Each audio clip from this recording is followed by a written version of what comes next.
will be speaking on. And I appreciate your attention to that. So with no further ado, it is my great pleasure to introduce a great friend of Founding Forward who will introduce our program, Mr. John Jordan. Thank you.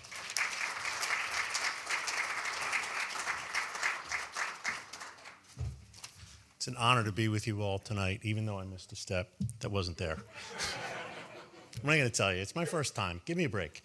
I'm really excited about introducing Ted Aldrich. For those of you who were here the last time that he spoke, it was really excellent. One of my favorite Founding Forward presentations. So thank you, Ted, for being with us.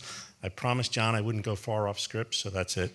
I will have one more, actually. So Ted attended Colgate University, majoring in economics and political science before receiving an MBA in finance from Boston College.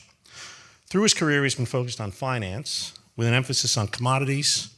His love of history has been ever present. The day he entered the second grade and saw portraits of all the US presidents on the wall of his classroom, the study of history became his primary hobby. Today, he has a library of nearly 700 books, most of which he read during his 30-plus years of commuting back and forth from Connecticut to Manhattan. The partnership, George Marshall, Henry Stimson, and the extraordinary collaboration that won World War II is the first book he has written. Now, he will tell you that he is an amateur historian. If you've read the book and listened to him, he's being very humble. So, Founding Forward is honored to welcome Ted Aldrich.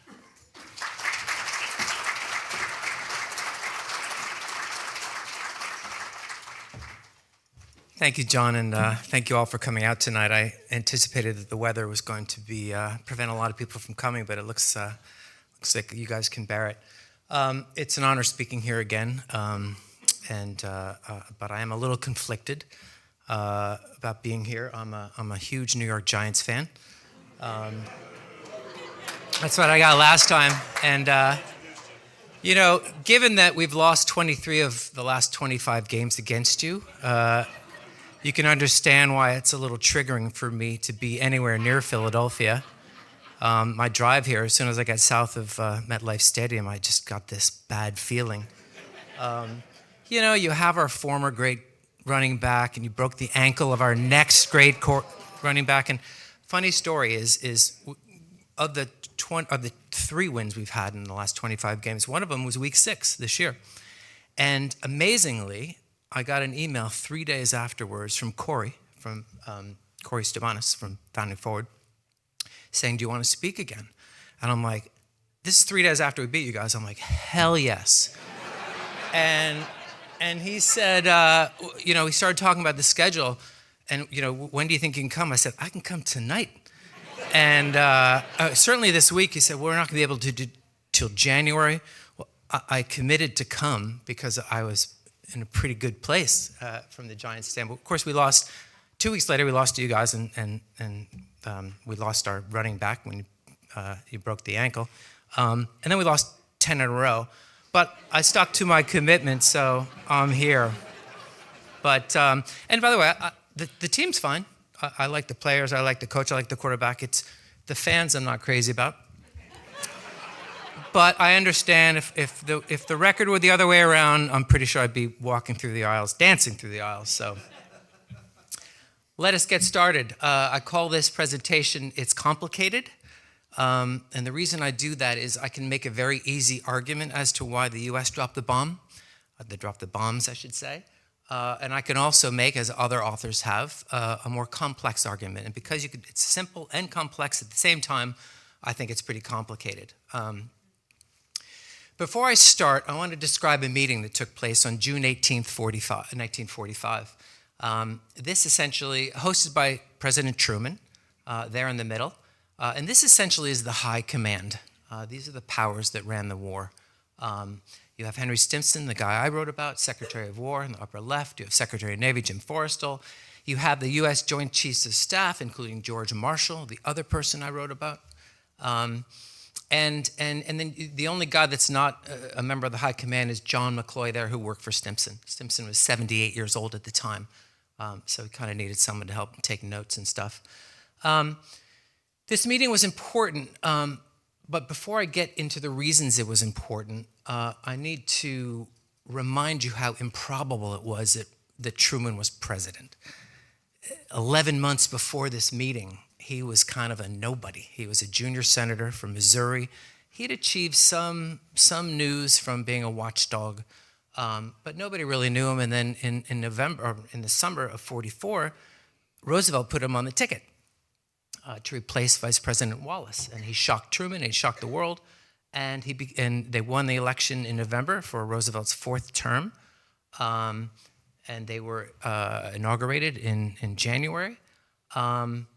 And 82 days later, he finds himself president when Roosevelt dies. Now, what's interesting about that and why it's relevant to this talk is from the time he was named as the vice presidential candidate to the time Roosevelt died in April of '45, these guys met only like 5 or 6 times, usually with a bunch of people. Roosevelt didn't trust Truman and didn't like him, and Truman didn't like Roosevelt.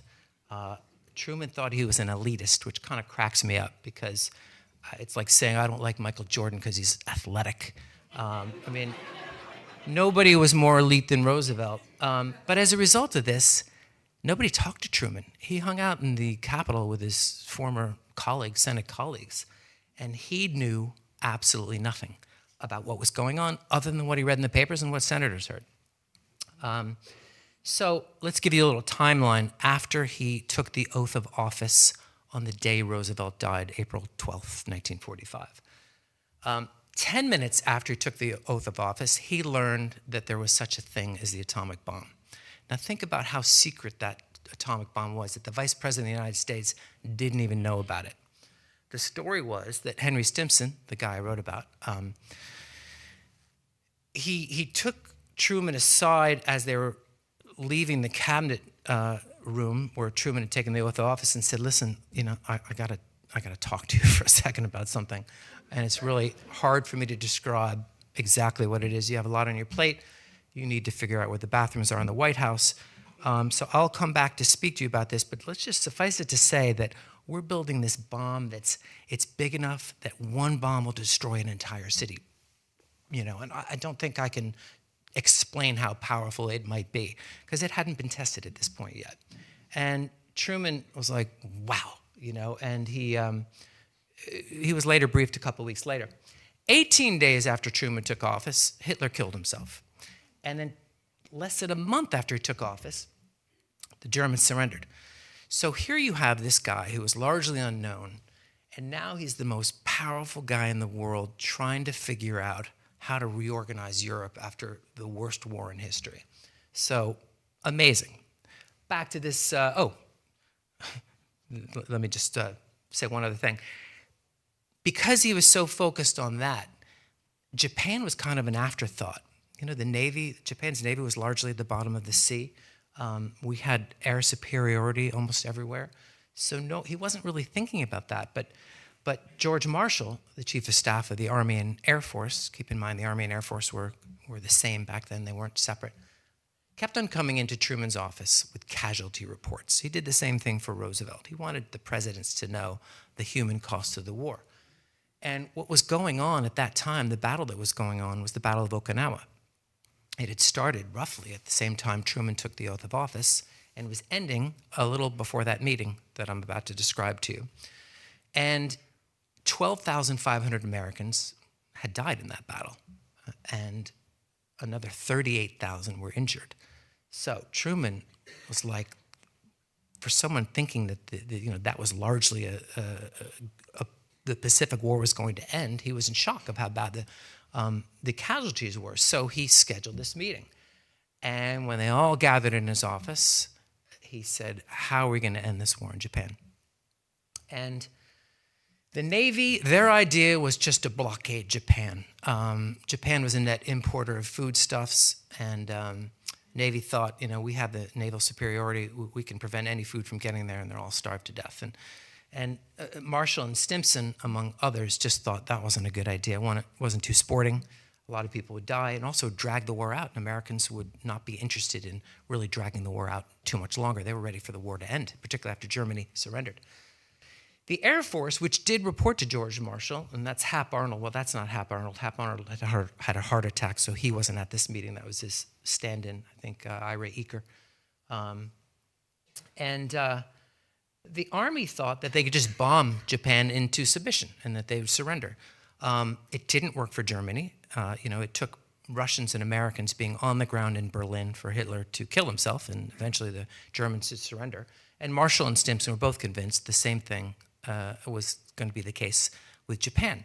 And Japan had taken a beating in conventional bombs. Someone pointed out to me tonight, a fact that people don't know, that in March 9th, 1945, we firebombed Tokyo and 100,000 Japanese died that night. Far more than the atomic bomb of Hiroshima or Nagasaki.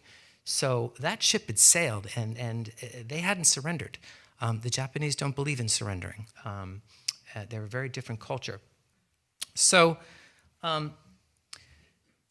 Marshall said, we have to invade. So he came up with a plan to invade in November of 45. Before the meeting ended, John McCloy, in the smaller photograph there, he was really surprised that no one had brought up the atomic bomb.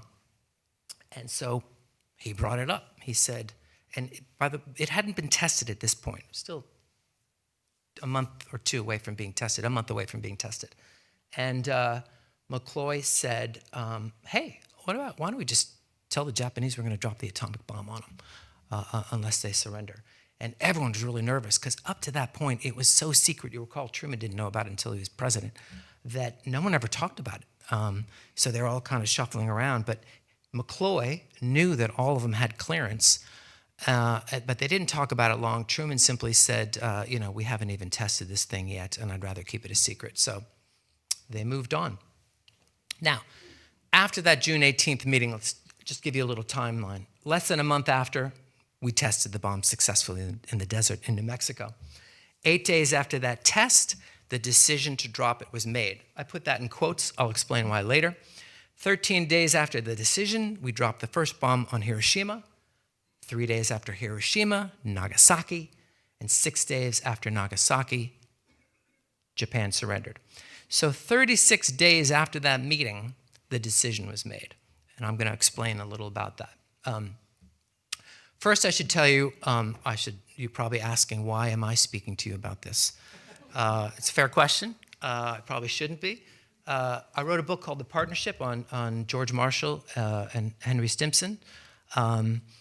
Coincidentally, it's on sale at the room right across the thing. But why is that important? And here's why.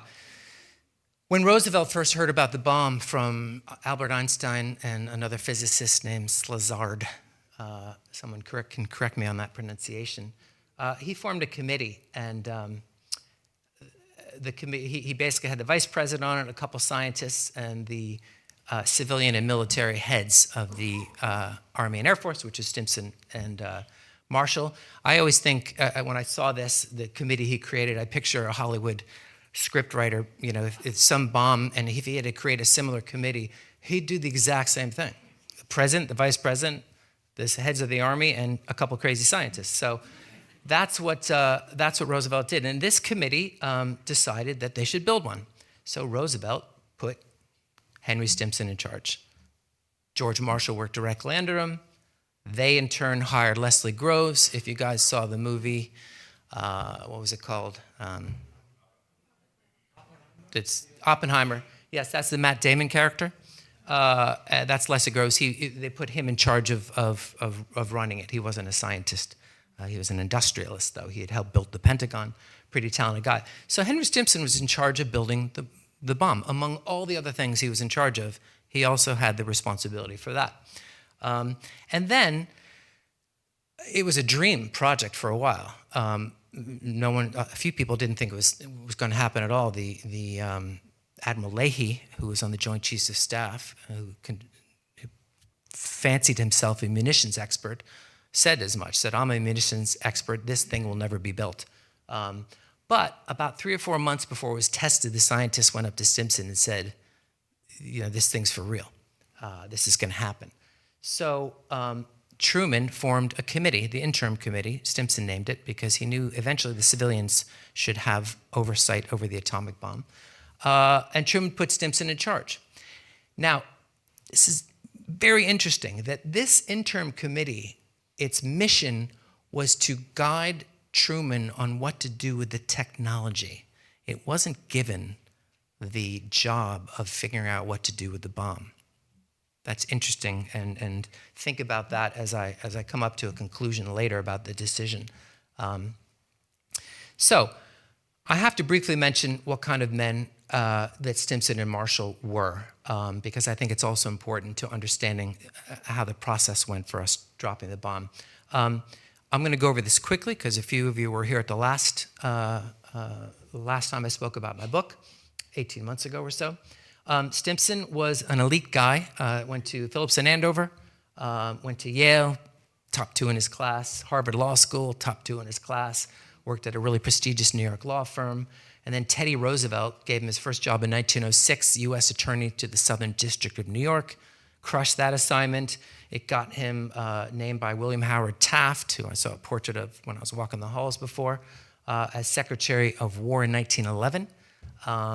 Governor General of the Philippines, which was a big job back in the day, Secretary of State under Hoover, and then Secretary of War in June 1940 under Roosevelt. Now, this is Stimson when he was first Secretary of War in 1911. We were still fighting Native Americans, and we had one airplane in the entire military, Navy, Army, or Air Force. And then he was named the same position in 1940, and he was responsible for the atomic bomb. Think about that career, the length and breadth of it. And it looked like it aged him as well. So this is Marshall. If there are any veterans out there, you can appreciate that you have a lot of jobs when you're in the military. He's just bounced around from one Army fort to the other. To note is that he was considered the best student of the Army. He was considered the best teacher in the Army and the best staff officer. Never a good thing in the military to be labeled a good staff officer, because you only get promoted in peace or war when you're in command of troops. And it killed him, but he was so good at what he did that every prominent general wanted him to serve on the staff. So in World War I, he served under Pershing. He did an excellent job, but MacArthur got promoted to general after World War I, and he started in the Army a year after Marshall. It took Marshall another 16 years to become a general. So his excellent service record actually hampered him. He served as an aide-de-camp to Pershing after the war for 5 years, where he learned quite a bit about the job, because Pershing was going around being treated at parades around the world and in the country. He did a lot of things during the Depression because Roosevelt put the Army in charge of all these big public works campaigns, and Marshall got assignments where he was, had 100,000 people planting trees or something, and he always did a great job. Got the attention of the Roosevelt administration, Harry Hopkins in particular, and when Roosevelt was looking for a new chief of staff, he whispered in Roosevelt's ear, you should consider this guy Marshall. So in 1939, September 1939, he became chief of staff of the Army and Air Force. Now, their first 17 months together, from June 40 until Pearl Harbor Day, they had a lot to do because America was a very isolationist country, and they had to prepare the country. Let me give you an example. When the war started, we had 170,000 soldiers. The Germans had 6 million. We had 300 working planes, according to Hap Arnold, head of the Air Force. Germans had 3,000. We had 40 tanks. We used to do these war exercises in 1940 or 41, where Eisenhower and Patton kind of earned their bones. And we had to use pickup trucks and paint the word tank on the side of it because we didn't have enough. The Germans had 2,500. Less than 2 years later, we had 5.4 million soldiers, 22,000 planes, 4,500 tanks, largely a result of the efforts of Stimson and Marshall. Pearl Harbor hits, and they have all these other issues. They have to decide where everything that's coming out of the factories is going. They were responsible for that, at least on the Army and Air Force side.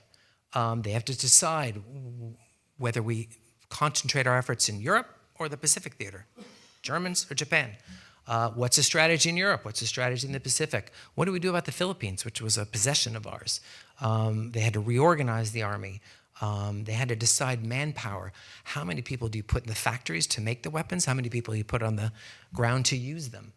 Post-war Germany, they started planning that very early. They were pretty optimistic people. Occupation of cities. Whenever you conquer a city, the Army and Air Force are responsible for running it.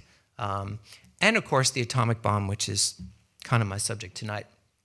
So I will get into the factors behind the decision.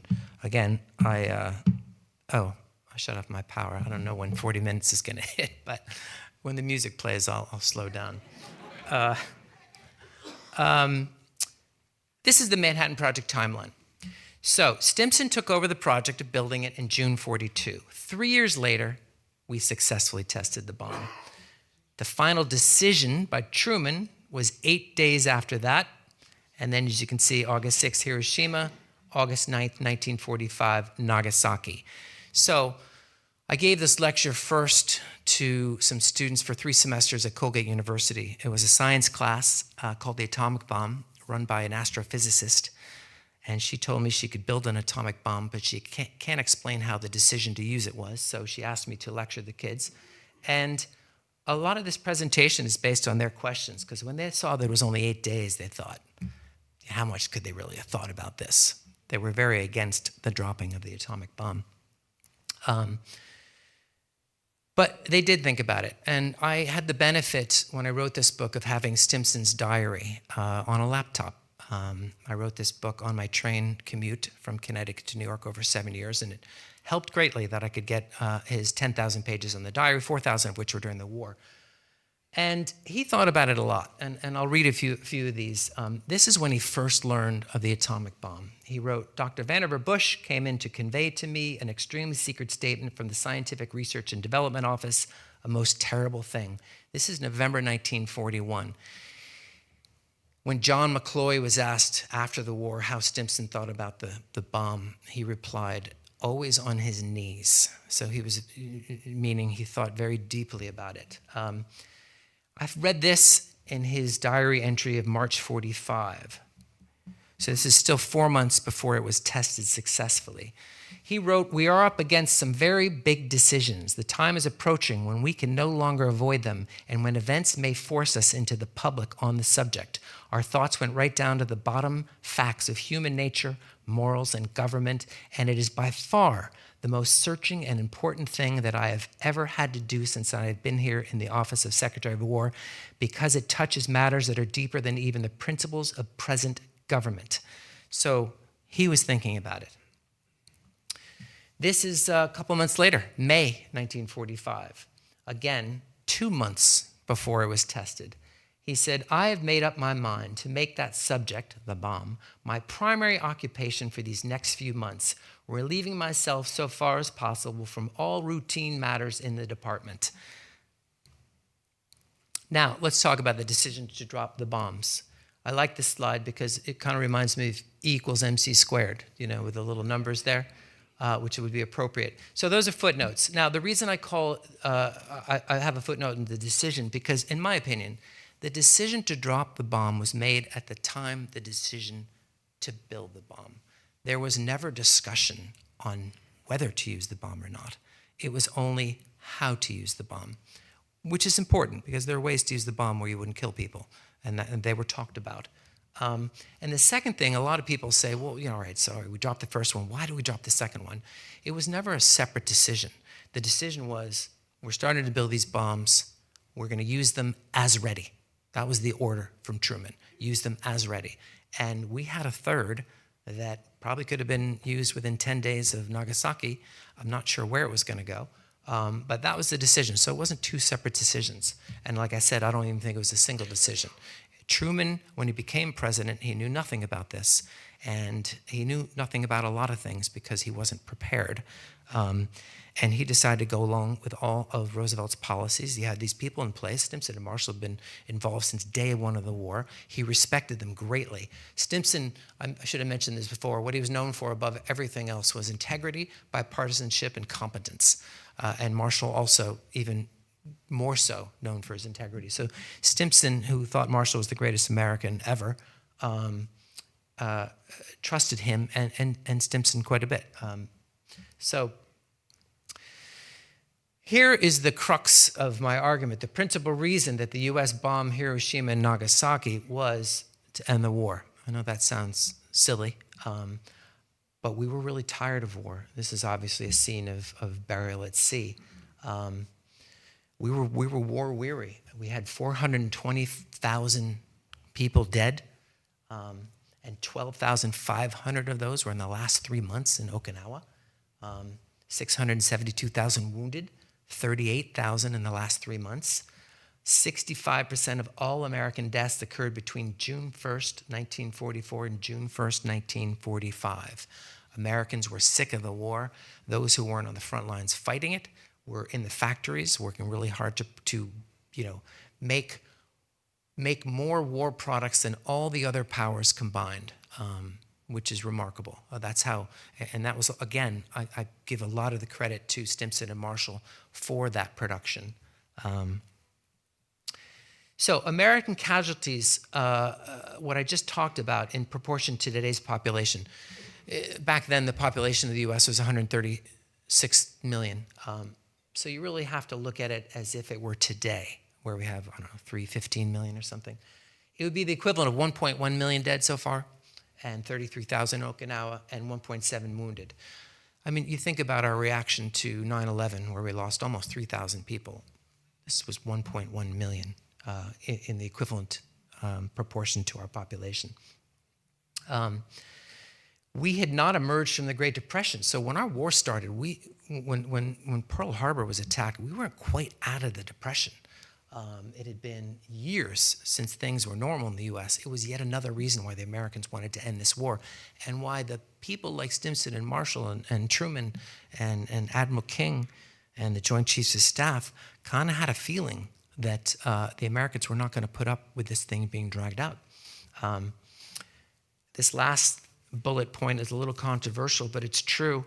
The U.S. High Command was tired of killing civilians. I mentioned that March 9th, 45 bombing of Tokyo. They were not thrilled that they knew they were killing civilians when they did this, and no one was happy about it. Maybe Curtis LeMay was happy about it, but no one else was happy about it. And I know Stimson was one of the few high officials that made a big stink about it. He couldn't understand why we needed to do that because, again, it was civilians that were taking the brunt of that. Other factors. So the first other factor is to avoid the need to invade Japan. The expected casualties if we went into Japan were very high, up to 1 million dead. Keep in mind, that's 420,000, so it would have been twice as many as had actually died. Japan had 2 to 3 million armed soldiers in Japan proper still. And the Japanese government had this plan, Operation Kitsugo, where they armed up to 18 million civilians, including women and children. The war was going to drag on. The Japanese, typically their strategy on the island hopping campaign that the Americans had were to let the Americans land safely at the beach and come in feeling comfortable and then slam them once they got into the islands. They had the opposite thing here. They were going to go hard against them right at the shore. They had, I think, 10,000 kamikaze planes ready to attack the ships. They had 7,000 small vessels carried with dynamite where they're going to do these suicidal things. So it's going to be a real bloodbath. And the Japanese had this culture of no surrender. Iwo Jima, I think 20,000 Japanese died at Iwo Jima, and there were only 200 prisoners. They didn't believe in surrendering, and the only reason they had 200 prisoners was because I think they were unconscious, so they weren't allowed to, attack people or kill themselves. And again, I've mentioned this before, but Stimson and Marshall were very cognizant of the fact that Americans would lose interest if the war did not end soon. Now, with each of these factors, I'm going to give a Stimson quote to back it up. And this was Stimson's quote 2 years after the war. So when the bomb was dropped, nobody really argued against it. and I only did 2 interviews for this book, mainly because no one was alive to interview. One of them was a guy named Robert Morgenthau. I don't know, some of you may have heard him. He was a DA in Manhattan, and he was the son of the Treasury Secretary under Roosevelt. And he was, I was talking to, interviewing another guy who was one of Stimson's aide's sons, who was a federal judge in New York, 87 years old, named Robert Patterson.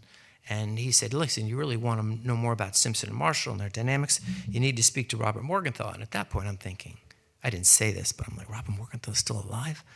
It would have been rude, but he gave me his email, and I sent him an email. And he was 97 years old, and he invited me to his office. And I think I have time to tell this story because it's kind of funny. He's passed away. So I get there, and he was of counsel at Wachtell Lipton. And I walked by Wachtell's office, and Lipton's office, and then Morgenthau's office. And there was an entrance. And as I was approaching the entrance, this guy who looked like he was 100 years old was shuffling out. I don't know if you remember the Carol Burnett show, the Tim Conway character. That's how he was walking, just like this. And he practically walked over my shoes and never saw me, and I wasn't going to say anything. And then I walked into his office, and his assistant was there, easily 90 years old. And I said, I'm here to see Mr. Morgenthau. And she said, oh, he's in his office. I said, I don't think so. She said, no. And so he walked so quietly out of his office right by her desk that she didn't even notice him. So I went into the office, and I waited about 15 minutes for him. And there's pictures of him with every famous American of the 20th century. He comes back about 15, 20 minutes later. I'm sitting across from his desk. He doesn't see me at all.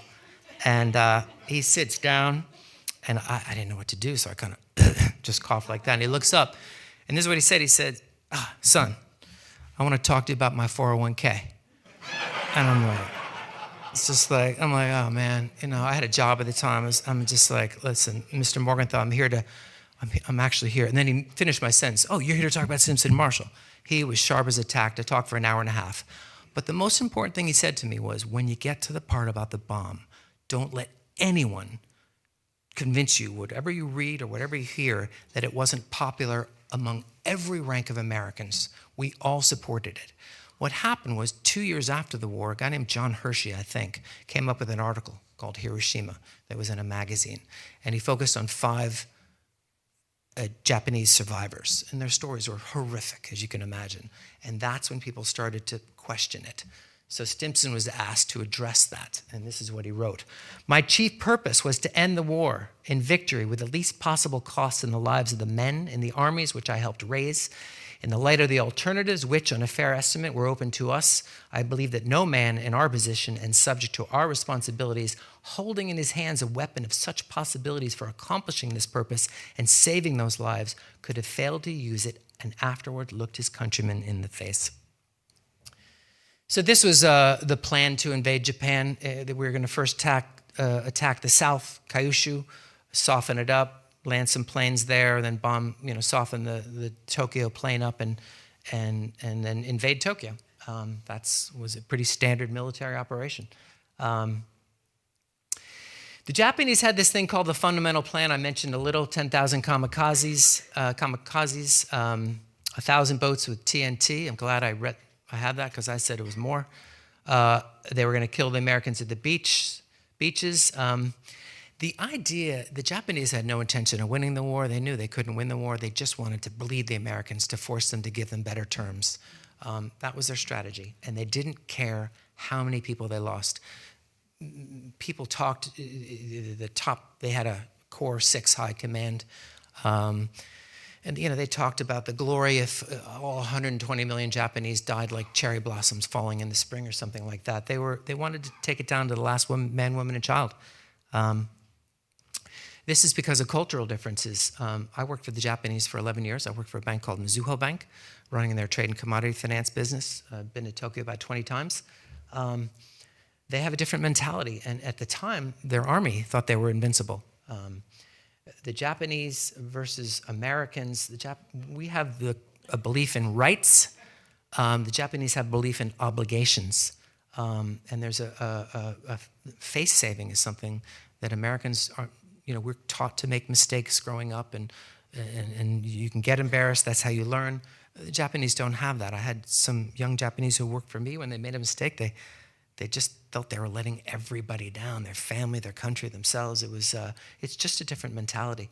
Let's talk about the second reason why we dropped the bomb. These are all factors. As I say, the main reason was to end the war. Manpower limits. You wouldn't think that would be a case. We had a population of about 136 million, but there were so many people working in the factories, so many people, the Army, Navy, Air Force, Marines, Merchant Marines, that it happened where we were running out of people. This is Stimson in December of 44 saying our supply of manpower is not inexhaustible and we are running to the limit. So this was also a factor.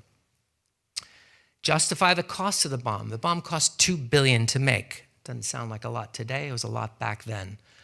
This is Stimson. Well, I have been responsible for spending $2 billion on this atomic venture. Now that it is successful, I should not be sent to prison in Fort Leavenworth. Now, this is interesting because one of the things I learned about Stimson and Marshall is they had zero sense of humor, either of them. Just didn't exist. This sounds like it's funny, but he was being serious, so it was also a factor. This was a quote from John McCloy and Harvey Bundy, two guys that worked with him. Harvey Bundy was the father of McGeorge Bundy. And make of what you will, you don't know the context of the conversation, but it was yet another reason to support dropping the bomb. Revenge. Pearl Harbor, the death march of Bataan, Americans were not really happy with the Japanese. And Stimson addresses that too. In July of 45, he was talking about both Germany and Japan when he wrote in his diary, and in both cases, I have to meet the feeling of war passion and hysteria which seizes hold of a nation like ours in the prosecution of such a bitter war. Now, someone could look at this, some author might in the future look at this and say, hey, we dropped the bomb because we wanted revenge. It was a factor, but it wasn't a very big factor. Keep the Soviet Union out of the war. There's something to this. We knew we could beat Japan, and we didn't want the Soviet Union to basically demand half of Japan if they sent their troops down through Manchuria. Stimson addressed this too. The thing to do, this is in August of 45, the thing to do is to get this surrender through as quickly as we can before Russia, who has been invading Manchuria, should get down in reach of the Japanese homeland. We all know that we lost Eastern Europe because the Russians had soldiers there after the war. We didn't want the same thing in Japan. Again, certainly not the primary reason. Could have been a factor. This is the big one. People have written books about this. Showcase the atomic bomb to Stalin. Some historians, prominent ones, have suggested the only reason we dropped the bomb was to basically so we can negotiate the best terms in Europe. Stimson had something to say about that. He was talking about Jimmy Burns, who was named Secretary of State after Roosevelt died under Truman. Burns looks to having the bomb in his pocket, so to speak, as a great weapon to get through the thing he has.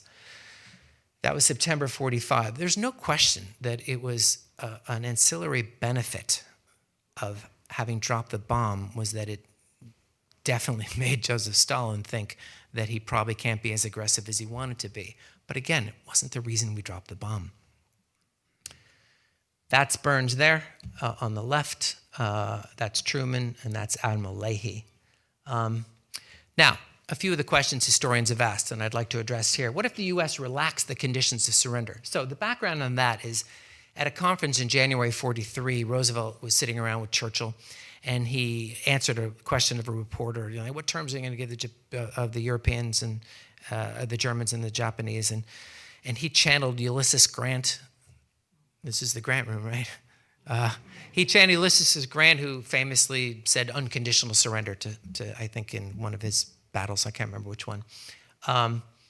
And, of course, the military is very bothered by this because when you say unconditional surrender, the enemy usually fights like crazy. Stimson tried to get Truman to soften the terms, give them something.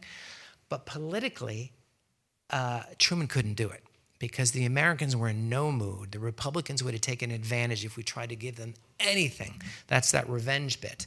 Now, would it have mattered? I don't think so, and I'll address that in another slide.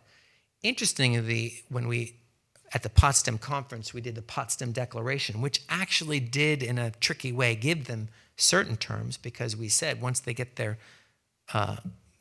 act together, we would let them choose their government. And if they wanted to choose a monarchy, they could have. So we did give them something. But it wouldn't have made a difference. We were reading all the messages from the Japanese, and on July 22nd, the Japanese foreign minister said that even if the Americans allowed us to keep Emperor Hirohito, that wouldn't be enough. And other intercepts indicated that the Japanese High Command wanted to avoid three things: U.S. occupation, that wasn't going to happen; disarmament, also not going to happen; and the war crimes trial, war crime trials. So they were going to demand things that we wouldn't have been able to do, and we knew that from reading the intercepts. So it wouldn't have made a difference. Now, what if the U.S. chose not to use the bombs? So typically, when you're invading someone from the sea, you like to have a 3-to-1 manpower advantage. It wasn't close to that. It was closer to 1-to-1. And people like George Marshall and Admiral King were aware of that and began second-guessing the invasion as they were planning for it. We probably might have gone to the blockade of Japan. It would have been a disaster, because not only a lot of Japanese would have lost their lives, but the other Asian nations that Japan had subjected were losing 250,000 deaths per month. So if we chose that blockade instead of invading, countless millions would have died as a result. So my conclusion, and I may have gone much faster than I thought, because you made me shut the power off of my phone. So this is from Stimson. This deliberate, premeditated destruction was our least abhorrent choice. He said that in the article. There was no good choices. And when I came to this conclusion in the book, I wasn't happy with it, because I was kind of brought up reading revisionists thinking and hearing people saying it was awful what we did. And I was so thankful that a very well-known historian, he's probably spoken here at some point, named Evan Thomas, came out with a book after mine called Road to Surrender. It's a great book. I recommend reading it after mine, though, because then you get the... but it's a shorter book. It's actually a better book. But he comes to the exact same conclusion. I was like, phew, that I won't feel so bad giving this talk, because it's tough to say it was the right thing to drop 2 atomic bombs. But I believe they really didn't have a choice. And I'd be happy to take questions about anything other than subways under this edifice. Thank you very much.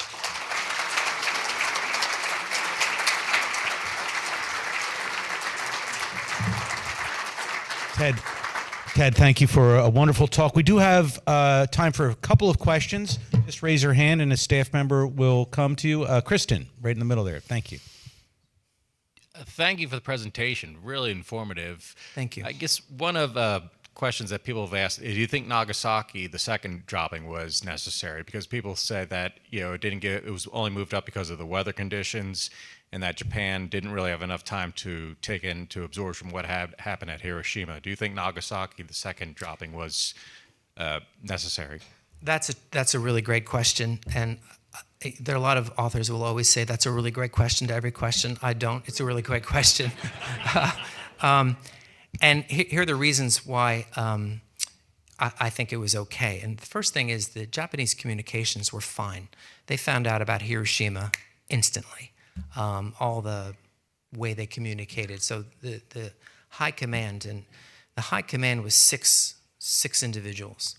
And after the first, even after the second bomb was dropped, so after Nagasaki was dropped, they met. And at this point, they thought we had unlimited amount of these bombs. The vote was still 3-3. Imagine that. So after the first bomb, there was no question. Japan had an atomic bomb project. And it started, but they didn't get anywhere. They couldn't find any plutonium. They didn't have the resources. They were shocked that we had it. But once we dropped it, they realized, oh God, they have it. And they thought that, we pulled off something amazing and had endless amounts, but they didn't want to, and a bunch of people killed themselves because they didn't want to surrender. It was only Hirohito that came in. I like to think it's self-preservation, because Tokyo is probably going to get the next one. And he came in, and I don't mean to slander him, but if I were emperor, I would have done that. Oh, my God, let's call this off. But only his intervention, they would have gone on till the end. So does that answer your question? Yes. Yeah. Peter. The key thing is they did know about it. They knew the power of it. They had photographed. They had everything. They were completely aware after the first day, certainly within 24 hours. Sorry. Peter, question over here. So, question, you had mentioned, I think you said 1 million civilians had died during the fire bombings prior to the dropping of both of the atomic bombs. I know 100,000 died on one night. I don't know how many civilians died total, but it was probably 500,000 during the various bombings. That was the biggest night, 100,000 in a single night, but we dropped bombs we started with the largest cities, almost every city and town, and I don't know the exact number of civilians, but it probably approached 500,000. So one of the things I had read when you think about the infrastructure of Japan was, at the time, it was all built on wood and paper. Yeah. And we're basically dropping napalm on them. Yes. So why didn't we continue with that as a shock and awe as opposed to dropping the bomb? Wasn't doing anything. We were down to villages at that point. So, they ran out of targets. Wow. And the reason the napalm was used, and that's Curtis LeMay, who I said a bad thing about before. But we were bombing from the high distances, and there was something that we didn't, geology, or rather, no one knew about this thing that I can't remember the name of, but it was this very strong wind. It's just the jet stream? Yeah, no, but I thought it was called something else in Japan, and I don't mean the Japanese word. Anyways, it was even faster than our jet stream, and I sound like an idiot up here, but the bombs would hit this thing, and they weren't even getting close. They fired whoever was doing that. They put in LeMay, and LeMay said, we're going to do it from 4,000 feet. And someone said, we got this new thing called napalm. And he said, yeah, the house was made of paper. That should work. And it was instantly successful. So in answer to your question, they didn't surrender, first of all, and we were running out of targets, which is pretty cynical. Corey, question, I think right there. Any idea why Hiroshima and Nagasaki? So there was Tokyo. A list of several, and so it's a long answer. I'll try to keep it short. The goal, even though we laugh at it now, was to avoid the deaths of civilians, and we really wanted to focus on places where munitions were being built. So those are the cities we focus on. We also wanted to focus, and this is not a good thing, where there could be some shock and awe. So we didn't want to hit a city that had already been bombed, because then it wouldn't showcase how big this thing was. And briefly, I mentioned earlier that the decision, it was never discussed whether to drop the bomb, it was how to do it. And at various meetings, some people said, why don't we drop it in a harbor? Why don't we tell the Japanese, hey, have them watch it. Say we're going to drop this thing, show the power of it. And a few people poo-pooed that idea because, one, it could be a dud and that would be embarrassing and show weakness. The other, they might have moved American POWs there.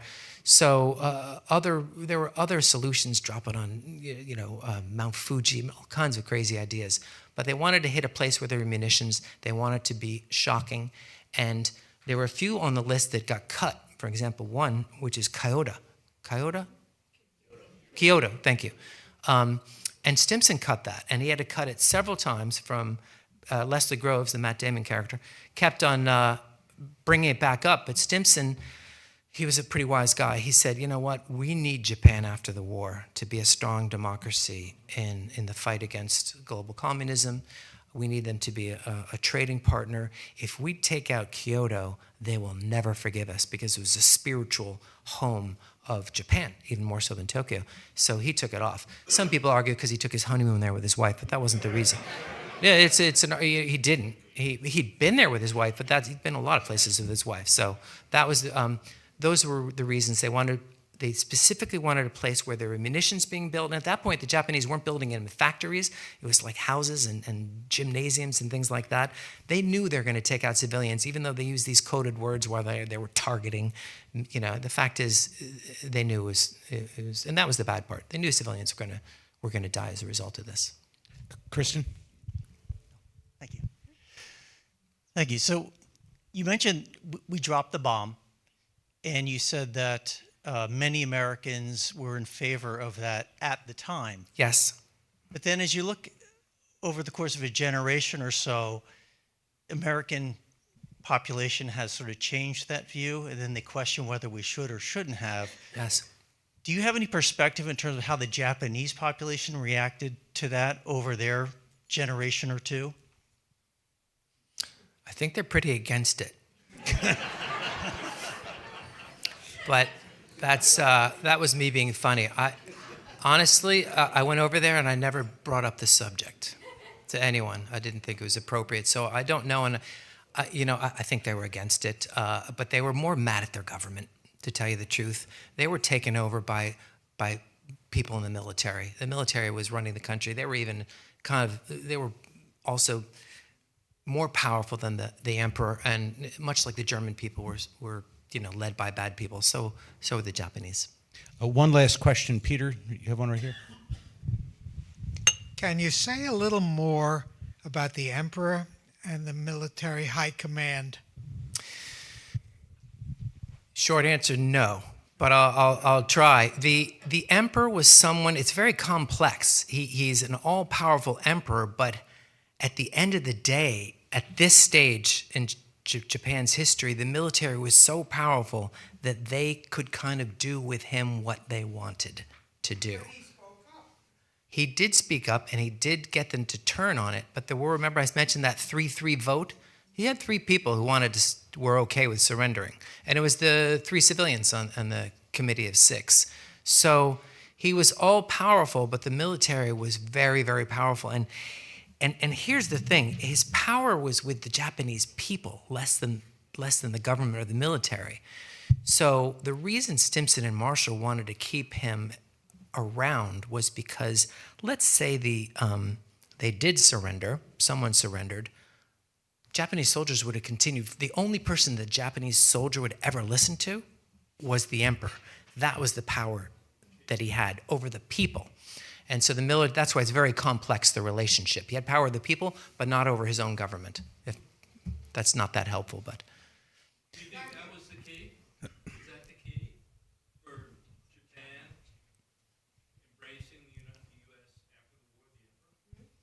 Well, I think General MacArthur, who I'm not a big fan of, and he tried to screw Marshall every step of his career, but he did an amazing job when he went to Japan. He was the all-powerful leader of Japan for 5 years, and he did a remarkable job of incorporating, bringing the Japanese into the process of building a democracy, building a constitution, getting Japanese skull. They worshipped him over there, and they were so thankful for peace, thankful that they weren't being vanquished, as so many nations had in similar wars in the past.